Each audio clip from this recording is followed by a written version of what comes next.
Shane Baz, Drew Rasmussen, Hash Bradley. They pitched 19 and 2/3, 0 earned runs, 7 hits allowed, 4 walks, 18 punchies. Whatever Kyle Snyder whispered to Baz and Bradley, it seemed to have come to fruition in a good way. I mean,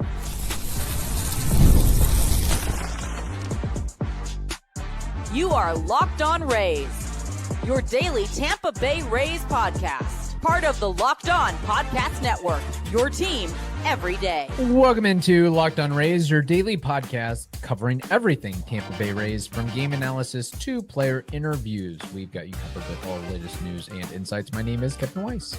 I'm Ulises Sambrano, bringing you expert analysis and passionate discussions about our beloved Rays. We're here to break down every play, every trade, and every milestone. In fact, this is our 7th season covering the Rays daily. And on today's episode, we will be discussing the Tampa Bay Rays sweeping the Kansas City Royals, and hopefully the fun continues as they'll face the Orioles for a weekend set. With all this winning that is going on, we also have to talk about the implications for where the Rays will be playing their possible postseason games. Plus, we'll close things out with baseball trivia, Name That War. Ulises, a busy show as per usual. Yes, it is. But before we get to all of that info, got to tell you that today's episode is brought to you by Game Time. Download the Game Time app, create an account, and use code Locked On MLB for $20 off your first purchase. The guy on the screen, Yandy Diaz, my goodness, he has been on fire, just like Bilal, just like everybody else. Can we start with the fact that the starters were impeccable during this series against Kansas City? The starting lineup and the starting pitchers impeccable during this series. Incredible. Let's go with the pitchers first. Shane Baz, Drew Rasmussen, and Tash Bradley. In this series, they pitched 19 and 2/3, 0 earned runs, 7 hits allowed, 4 walks to 18 punchies. They were just doing whatever they wanted with the Kansas City lineup. I know, I hear you guys in the back. Kansas City has the worst offense in MLB. This is not even fair. They're still MLB, and these W's still count. So I really couldn't care more if they're the 30th in runs, 28th in OPS, or whatever the ranking is. Don't really care, Kevin. As long as these guys are doing what they're supposed to do, which is beat on bad offenses like this, I'm all for it. Yes, I'm all for it. And where to begin with this one? First off, I guess, is we have to give our flowers to Shane Baz. 8 innings pitch, a career best, allowing just 3 hits, 1 walk, 9 strikeouts, and of course, 0 earned runs, lowering his ERA to 4.37. What's crazy, I know there's been criticisms of Shane and Taj with their ongoing struggles. They really bounced back in this series, but Shane Baz is 8-3. That is his win-loss record, despite the ERA and some of the other metrics. But whatever Kyle Snyder whispered to Baz and Bradley, it seemed to have come to fruition in a good way. I mean, Shane Baz, that's as rolling as could be. It seemed like everything was a 1-2 or 0-2 count. And just like Taj Bradley being able to strike out guys with pretty much his entire repertoire, so was Shane Baz, between the 99-mile-an-hour fastball, between the cutter, that knuckle curve, really threw some guys for a loop. You know the other team is having it bad when you have a player that strikes out but gets hit with the ball as well. So just embarrassing time there to be the hitter that gets hit and still has to walk to the dugout because you still swung at it. That's how nasty Shane Baz was. And you're right.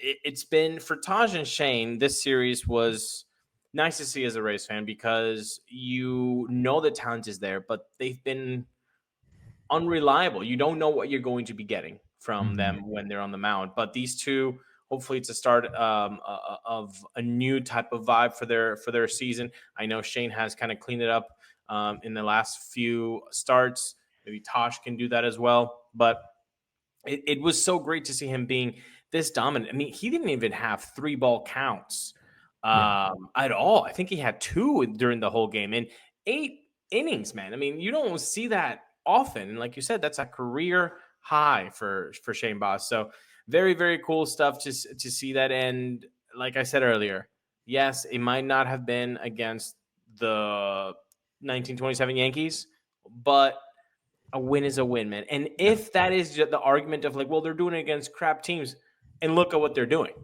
They're silencing them. They're doing nothing to them, which is exactly what they need to be doing. Yeah. Well, isn't that the idea is, you beat up on bad competition and more or less go 500 against the good teams. And then before you know it, you're in the playoffs. I mean, that's sort of how the gig works more or less.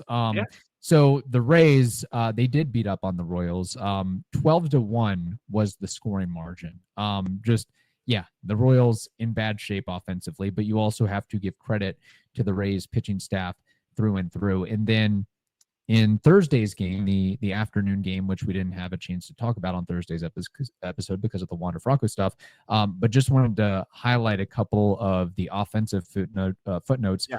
Junior Caminero hit his 20th homer of the year. Brandon Lau hit his 16th homer of the year. And then we also had 2 triples. So we had a couple home runs and a couple triples. I believe Jonathan Aranda had a double as well, but that is just nice to see. Junior, it was kind of interesting, the disparity between Junior's home run and B-Lau's home run. Both of them came on sliders against Michael Lorenzen.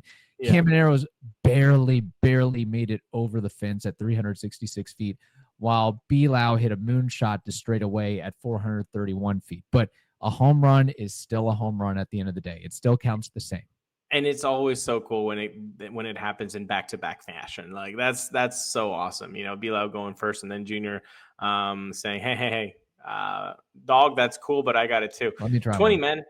20, and he's 21, and it's June 27th when this is published. That's insane. Like 40? Could we get 40? 40's a little lofty. 40's lofty. But real baseball terms, 35 is not out of the question, right? No. And at the very least 30 at this point. At the very least 30. Like, again, hopefully health and all that. But my gosh, I mean, his first full season is going to be a pretty damn good one. And again, at 21. Awesome. I know I said this, I think, a week ago. I don't want to build him up in my own head. Like, people can do whatever they want, obviously. Like, everybody can be their own fan. But I'm saying as a fan, and maybe a little bit because of the Wonder thing, but just I don't want to build him up too much in my head and kind of rely on him. But he's been just a guy that you can rely. Like, he's the prototypical build the team around this guy. And knowing that he's 21, bro, that body's going to get bigger. Like, he's going to be just a tank. I mean, he's still like physically not at his optimal yet. And he's got this type of pop. I mean, the opposite power that he has shown this year is, I don't want to say the comp, but you know which comp I want to say. But right. No, I know where you're going. And we didn't quite do an episode on what happened the night before the Rays swept the Royals, but it was also interesting from the perspective of the Rays didn't necessarily need to hit homers. They could get it done with bunt singles or bunt RBIs, and then some good glove work by Junior Caminero, by Chandler Simpson, and the rest of the group. So it does show that the Rays are versatile and dynamic in that respect, that they can find a way to get a run across in multiple facets, if you will. Yeah, I think exactly. That's what makes them so difficult now, because they can beat you with sacrifice bunts and maybe some small ball, and then they come out and then they do back-to-back home runs with B-Lau and Junior. An offense that is multifaceted is always going to be preferred than one-dimensional lineups, 100%. And you can ask the ones that are just, home run based, like the Yankees were. And guess what? They've not done nothing in the last 15 years. I think the last time that they won a World Series, iPads were not even a thing. That's how long it has been for them. But we've got much more to tell you about, where are they going to be playing during the playoffs, if and when that happens. But first, we got to tell you something very important on the Locked On Rays podcast, part of the Locked On Podcast Network, your team every day.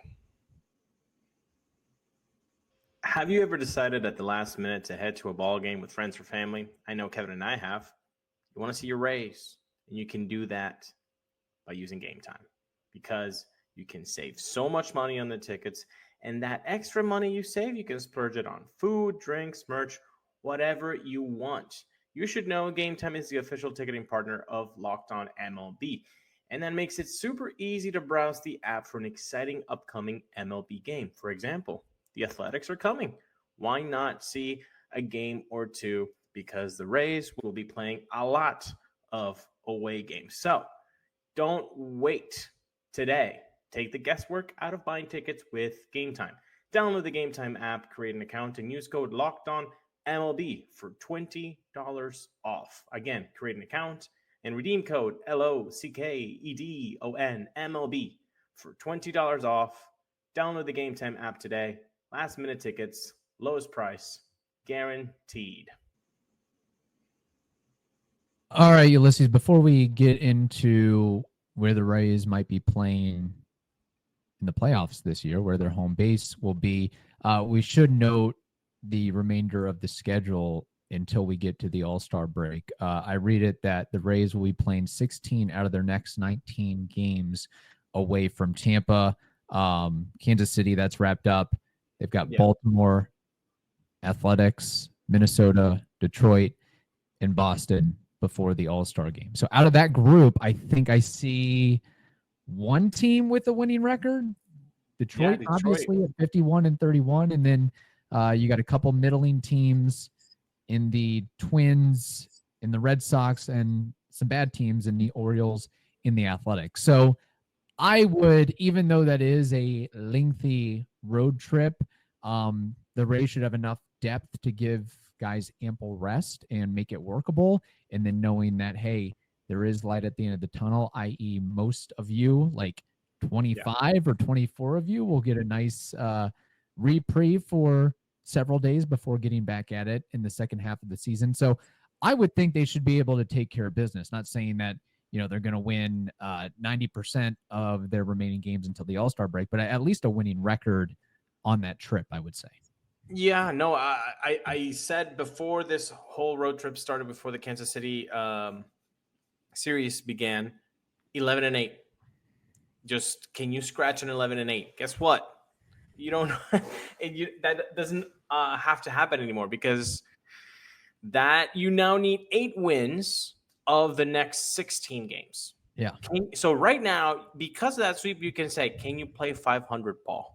And looking at the Baltimores, the Athletics, Minnesota, Red Sox, it looks like, that's more than likely to happen. And if you have a little bit of a good run there in you, can you sweep another and win against a nice Detroit team? That 11-8 could become 12-7. 13-6, and now let's not get greedy, but something in that ballpark, sure. Very greedy of mine. I know, but looking at the cities, or rather the teams that they're going to be playing, man, it looks really good right now. And the way that they're playing, Kev, like you said in the first segment, multifaceted lineup. Yes. If the home runs are not there, the speed is there. The small ball is there. If the situation does not call for that small ball, Junior's there. Brendan Lau is there. Josh Lowe is there. By the way, Josh Lowe, just a little shout out to him. It's nice to see him healthy. It's nice to see him running well. The bases, got a stolen base today. He's that under the radar guy that if he is going, it's kind of like a smoother turning around of the lineup from the middle of the order to the back end of the order. When he gets going, that just looks a little bit better. And then we'll have Hassan Kim back at some point, making the lineup even thicker. There might not even, when we get to it, there might not even be a weak spot in the order when it's all said and done. Crazy. Crazy. Hopefully it comes like that. But yeah, just like you said, on Thursday, Ha-Seong Kim was not in the Durham lineup. So by the time that you guys see this episode, perhaps there are news that he is getting called up and he's going to be meeting the team in Baltimore. Maybe, maybe not. Let's see. But yeah, we'll have to see what the corresponding roster move is. But exactly. I mean, best guess, Chris Morel. Who else could it be? It has to be him, right? Yeah. I mean, you DFA him. I mean, he hasn't really been up to par to what you thought he was going to be. Unless there's a trade situation that the Rays are trying to iron out. But speaking of this road trip that the Rays are going on, they might be on the road or at least a neutral site when it comes to their quote-unquote home playoff games, because it was actually Ken Rosenthal that reported it, and it's something we really haven't given that much consideration to, but because we didn't necessarily think the Rays were going to be in the playoffs a month plus ago. But now most of the odds makers have the Rays at getting to the dance at a 70% clip. And if they continue to look a semblance of what they look like now, they're going to get in. Now, if they advance beyond the early rounds, that creates a lot of logistical hurdles and the necessity for there to be a bigger venue than Steinbrenner Field is, because we don't consider not just the media presence that is required for, I don't know, a championship series or the World Series, but the amount of tickets that are divvied up to participants and stakeholders. Like, so this is a conversation that is going to have to be ironed out at some point. I mean, my only guess is the Rays would play their home playoff games in Miami or Atlanta. Like, I don't know what the other option is. I think it would be one of those two options that MLB would want it to happen. I feel like that is just... It's a shame. It's a shame, and it really shouldn't happen. But the Rays seem to always get the curveballs between a hurricane destroying the stadium, between Wander Franco, between you get to the World Series and it's during COVID. I mean, a stadium deal falling through. It's just punch after punch after punch. But if there's one team that could navigate and manage, having a quasi-neutral home playoff location, I think it would be the Tampa Bay Rays. But there's basically... Well, first of all, before we do have to say, because I want to highlight that it's crap. But before I highlight that it's crap, there's something else that was missing in that list, which is the money, right? Yeah. This is all purely done for money, right? But the money is not only for MLB. The money is also for players. Right? The revenue from the gates, they get that. And those parts are also given to regular folks, people. That money is given to clubhouse attendants. That money goes to ushers. That money goes to a sound guy. So, I understand the dislike of the possibility that the Rays might not be playing at the Stein for the playoffs, at least for this ALCS or the World Series, because, hey, that's our home. They're taking it away from us. That's not fair. I understand that. But also, you would be kind of screwing the players and these normal folks that are counting on that extra revenue because of the reduced size of the audience. So 10,000, maybe if they make some bleachers or some kind of, temporary seating situation, it could, let's say in standing room, how much more? 12,000. Let's say 13,000. Does not compare to 30,000, 40,000, or even, and we have to say it, to the 19,000, to the 20,000 that were there in that fated wild card against the Texas Rangers a couple years ago. So even a very low 19,000, 20,000 people attendance, that would give the players and the regular folks that work for the Rays that extra money. Yeah. Now, we still have a long way to go, but just thought it should be mentioned because it was reported by Ken Rosenthal and published in The Athletic and the New York Times and other outlets. But I did not realize or quite comprehend that for World Series games, the amount of tickets that the league sets aside for players, umpires, visiting teams, sponsors, broadcast partners, media, and others, that is about 7,500 tickets. So that's basically 3/4 of Steinbrenner Field, if not more. That that's not even a single fan of the Rays that's even getting a sniff at that. So I get it. It would just suck if it came to that, but then again, I mean, we should also be happy that if the Rays make it to the World Series, it's something. I would think that MLB, come on, if the Rays are looking like they might get to the World Series, just foot the bill and get Tropicana Field repaired. You blank check it, expedite the Teflon from Germany and China. Screw the tariffs, damn it. Or, I mean, I know it's not ideal, but Raymond James Stadium? I know. That would be I think, but the way if that the it Savannah Bananas can play there, the Rays can play there. If the Savannah Bananas can play, we can damn have World Series there too. It's look, I think I would like that as an option. The thing is, like, that baseball field was a joke. Yeah, I'm with you. I mean, that right field was like worse than damn Fenway. I mean, that right field on a good day and an aluminum bat, I might be able to go deep, baby. Oh, there we go. Yeah. So just wanted to bring that up for some fodder. So what are you leaning? Are you leaning Lone Depot Ballpark or Truist Ballpark? I think it should be in-state. In-state, I think Miami. At least keep it in-state. Keep it in Miami. And there are Rays fans in Miami.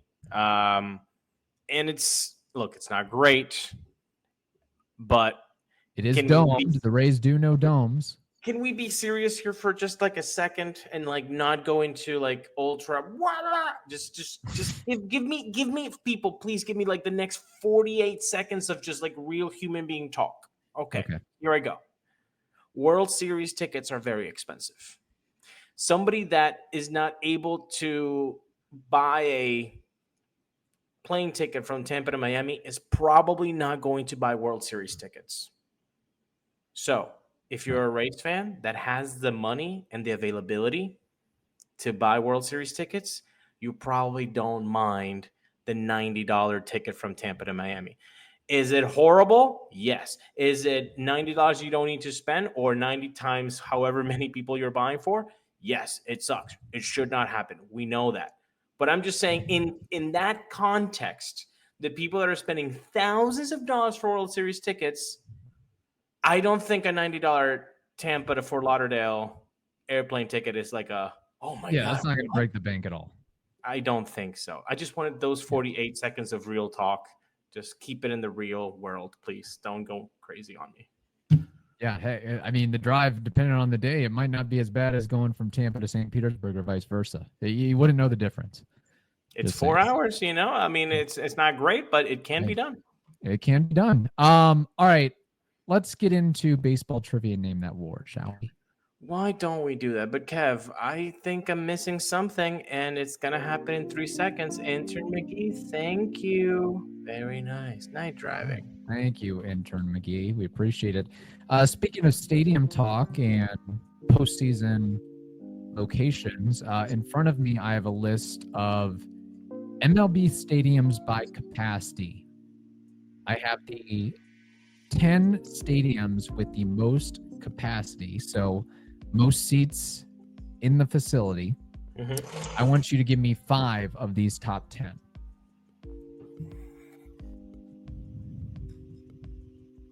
I couldn't believe how big the stadium was when I saw it. Like before I went. By the way, for those keeping score at home, that's number 30 by a small margin, because number 29 is Sutter Health Park, where the Athletics are playing, which holds a mere 13,416. Damn, the Athletics beat us. When I went to Japan, I went to Dodger Stadium, and it impacted me, so I'll go with Dodger Stadium. I'm trying to grab a pen to keep score at home. Dodger Stadium is number 1 on the list, 56,000, and they need every bit of that. That place is huge. Like, I just kept finding new sections. It was Like unreal. a football stadium, basically. It's like Raymond James. Kind of felt like that. Okay, so Dodger Stadium. Okay, that's good. Let's go to another big one. Yankee Stadium. Yankee Stadium is number 5 on this list, 46,537. Let's stay in close with that zip code with Citi Field for the Mets. Citi Field for the Mets just missed the mark. That is number 11, actually. Strike one. Strike one. Okay.